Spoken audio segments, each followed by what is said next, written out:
நாகரீகம் வளர்ந்த காலத்திலிருந்து இப்போ வரைக்கும் பெண் தெய்வ வழிபாடு என்பது மிகவும் முக்கியத்துவம் வாய்ந்ததாக இருந்து வருகிறது. குறிப்பா இந்தியால, அதுவும் தமிழ்நாட்டுல பெண் தெய்வ வழிபாடு என்பது மிகவும் முக்கியமானதாக பாரம்பரியமாக கடைபிடிக்கப்பட்டு வருகிறது. சக்தியின் அவதாரமாக விளங்கக்கூடிய அம்மன் வழிபாடு மிகவும் முக்கியமானதாக திகழ்கிறது. அந்த வகையில சக்தி வாய்ந்த அம்மன் வழிபாடா வாராகி அம்மன் வழிபாடு தொன்று தொட்டு பின்பற்றி வருகிறது. மிகவும் சக்தி வாய்ந்த அம்மனாக கருதப்படும் இந்த வாராகி அம்மன் யார் என்பது குறித்து இங்கே தெரிஞ்சு கொள்ளலாம்.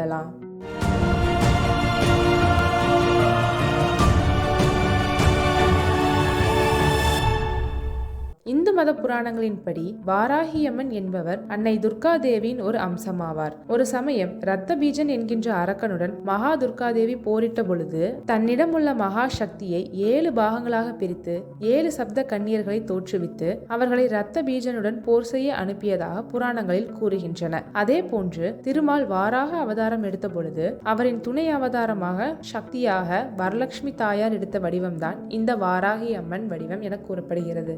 வாராகி அம்மன் காற்றுப்பன்றியின் தலையும் மனித பெண் உடலும் கொண்ட வடிவமான பெண் தெய்வம் ஆவார். இந்த வாராகி அம்மன் என்பவர் கருப்பு நிற ஆடை அணிந்து சிம்ம வாகனத்தில் அமர்ந்து பக்தர்களுக்கு இவர் காட்சி கொடுக்கின்றார். இவருக்கு 8 திருக்கரங்கள் உள்ளன. ஸ்ரீசக்கரம், திரிசூலம், கதாயுதம், சங்கு, அங்குசம், அபய மற்றும் வரத முத்திரைகளோடு 8 திருக்கரங்களில் காட்சியளிக்கிறார் வாராகி அம்மன்.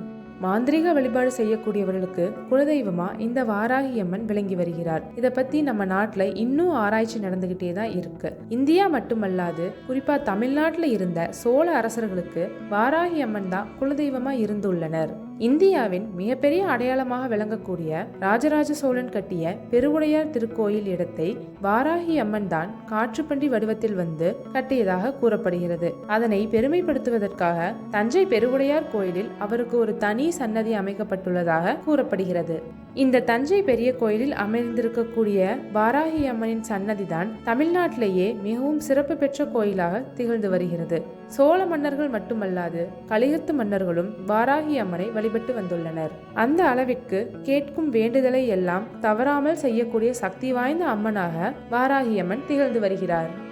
ஒவ்வொரு மாதமும் வருகின்ற வளர்பிறை மற்றும் தேய்பிறை பஞ்சமி திதிகள் வாராகி அம்மன் வழிபாட்டுக்குரிய சிறந்த நாளாக இருக்கிறது. அதோடு புரட்டாசி மாசம் வருகின்ற நவராத்திரி நாட்களில் 5வது தினம் வாராகி அம்மனுக்குரிய தினமாக இருக்கிறது.